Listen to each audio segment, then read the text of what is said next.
I think we are moving to a period of time where the rules are being changed, I guess is what I'm trying to say. It's almost as if gold and silver markets seem to be playing by a new set of rules, I guess is what I would try to say. And it's almost as if commodities, like Zoltan Pozsar said, this is Bretton Woods 3, a system surrounded by commodities.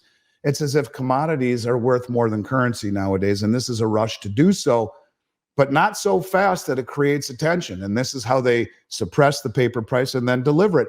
Take possession of $571 million worth of kilo bars in China when no one's looking off of the COMEX. This is a trend that I think you will see accelerate. In a significant trend highlighted by Andy Schectman, CEO of Miles Franklin, central banks worldwide are increasing and repatriating their gold reserves. This discreet yet deliberate shift in strategy underscores a changing approach in how these institutions manage their gold assets, aiming to maintain a low profile while bolstering their reserves. Over the past decade, central banks have collectively purchased 1/8 of the gold produced globally, demonstrating a robust demand that has outpaced the inflows to gold-backed ETF investment products by more than threefold. This substantial acquisition highlights the strategic importance of gold for central banks amid global economic uncertainties.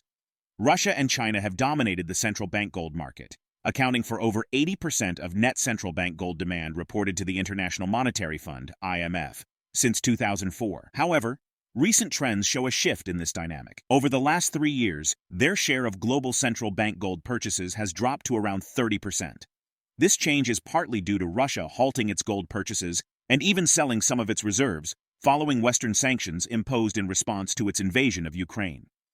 Meanwhile, China continued its gold-buying spree for 18 months, until May 2024. Analysts suggest China's gold holdings might be significantly larger than officially reported.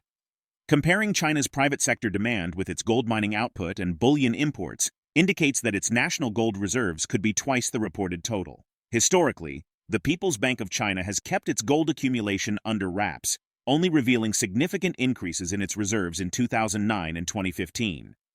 Schectman points out that Western efforts to suppress metal prices, aimed initially at controlling demand in a low-interest rate environment, are now being leveraged by commercial banks to deplete exchanges through mechanisms like the exchange for physical. Join us as we delve into Andy Schectman's insights. To stay updated with our latest uploads, subscribe to our channel and activate notifications. Thank you. The conventional wisdom is the central bank purchasing. That's what everyone's talking about, that the central banks are buying at levels never seen before in the last 3 years. You look at a country like India as an example. The Reserve Bank of India just purchased 24 tons of gold in the first 4 months of this year, the first quarter plus, which is 1.5 times what they bought all of last year in 2023. We're seeing some very interesting things as well, in terms of the exchanges being bled down. You look at, for example, what's happening right now off of COMEX just recently. 3 Fridays ago, we saw 7,560 kilo bars shipped out of the COMEX to Brinks, Hong Kong. Brinks, Hong Kong is a COMEX depository. The conventional wisdom is that nothing goes to Brinks, Hong Kong that isn't what's called exchange for physical. These traders can buy in the West and deliver in the East. Now, China is offering a very nice arbitrage opportunity for the traders who have the ability to access both markets. It's about $4 an ounce in silver, not so acute in gold, but ask yourself this question: who the hell's got $571 million to purchase 243,000 ounces delivered off of COMEX to Brinks, Hong Kong? And the belief is that they are then trucked over, because these are all kilo bars. The Shanghai Exchange deals in kilo bars.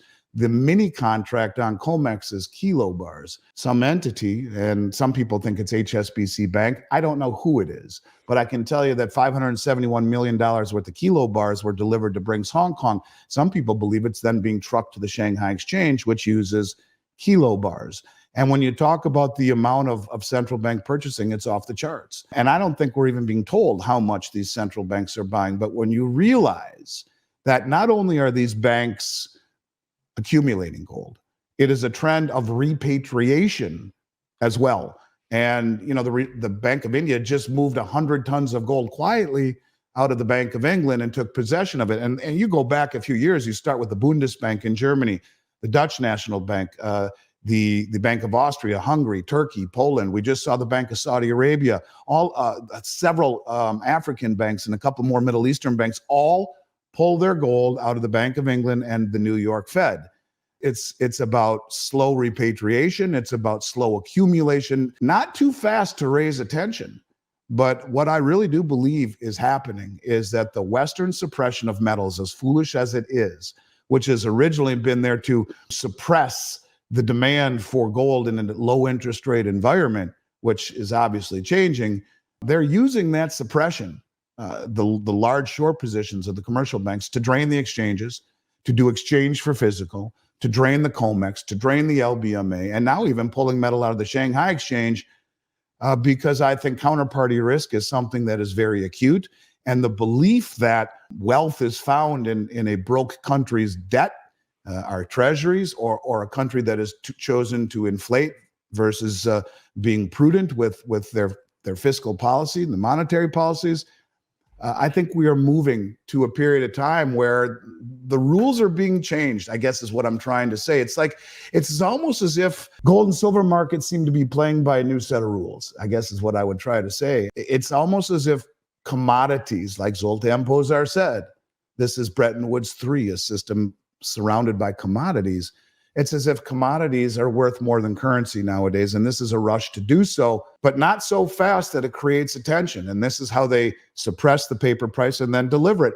Take possession of $571 million worth of kilo bars in China when no one's looking off of the COMEX. This is a trend that I think you will see accelerate. Andy Schectman has consistently argued against the likelihood of central bank interest rate cuts, warning that such a move would lead to a surge in inflation. Recent actions and communications from the Federal Reserve align with this cautionary stance, highlighting the ongoing struggle to maintain economic stability. On Wednesday, the Federal Reserve opted to keep interest rates steady, indicating that the start of any rate cuts could be delayed until as late as December.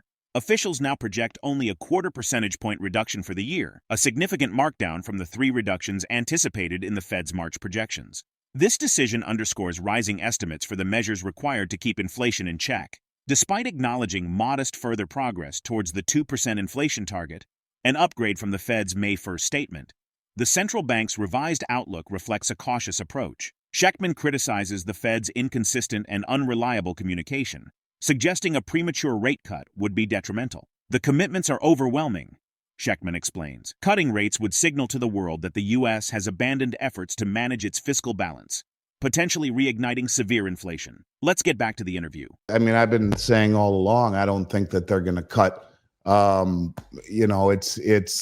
It's one of these deals where if they cut, inflation is going to roar.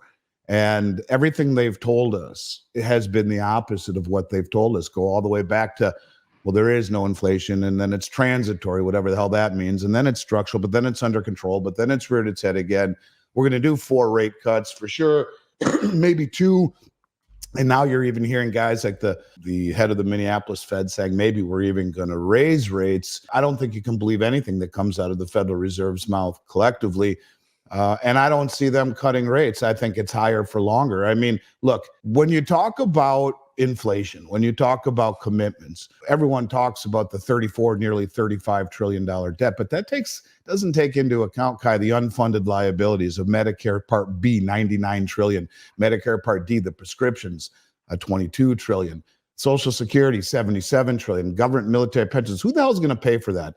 How about the 15 to 17 million people, depending upon which person you listen to in terms of unofficial number of people entering this country illegally? Who's going to pay for their schooling, their food, their housing, their medical? The amount of commitments that we have are extraordinary. So when you talk about reigniting the inflation engine, I mean, it's already here. It's ignited. The amount of money that's been created in the past several years is extreme, hasn't even worked its way through the system yet.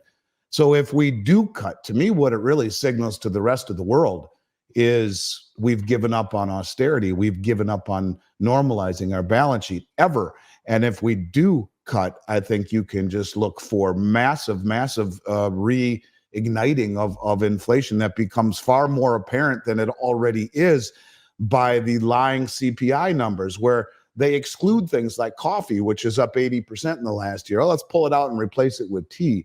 The way that they lie to us about what inflation really is bad enough. But I think that cutting is a problem where you're going to have to wonder who the hell's going to be foolish enough to buy our treasuries. And these large amount of treasuries, $1 trillion worth every quarter to finance our addiction to spending. Who's going to take it when we start to lower rates? I don't think that they can lower rates. I think that they are stuck. Usually, if you just do the opposite of what they tell you, it pretty much works out to the truth. And then go back and go all the way back to Bernanke saying the subprime crisis is contained, and a few weeks later it blows up. They're not being honest with us. They're not honest with us about any of the numbers that come out of the Bureau of Labor Statistics, nor are they honest with us about their projections of rate cuts. I don't think it's going to happen, to be honest with you. Higher for longer? Yeah, I think that's here to stay. The government creation out of there, the job creation and the GDP created by the government. I mean, what is it really? I think that it's a joke. Most of the numbers that we see, I don't believe one bit at all. I think people feel like we're being told everything's okay and a soft landing is at hand. Yet, you take a look at what's happening around you. You got 65% of the country living paycheck to paycheck. 45% of the people that making over 100 grand a year, over six figures, they're living paycheck to paycheck. I don't think it's as rosy as people are telling us. And you look at what's going on with the banks and with the commercial real estate and with the economy in general. I don't think the numbers that we are being given and the information we are being given lines up with Main Street. I think people are hurting right now, and half the country can't even afford a McDonald's. So I just think, really, Kai, if there's a major theme here, it's the numbers that we are being told are crap. And everyone points to this strength in the equity markets being held up by a handful of stocks.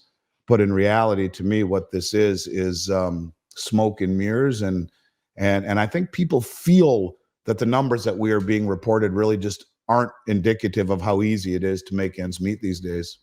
In light of the trends and insights highlighted by Andy Schectman, how do you think the ongoing strategies of central banks in accumulating and repatriating gold, coupled with the Federal Reserve's cautious stance on interest rates, will impact global economic stability in the coming years? Share your perspective in the comment section. If the video resonates with you, join our community by subscribing to our channel and enabling notifications with the bell icon. Thank you for being a part of our community.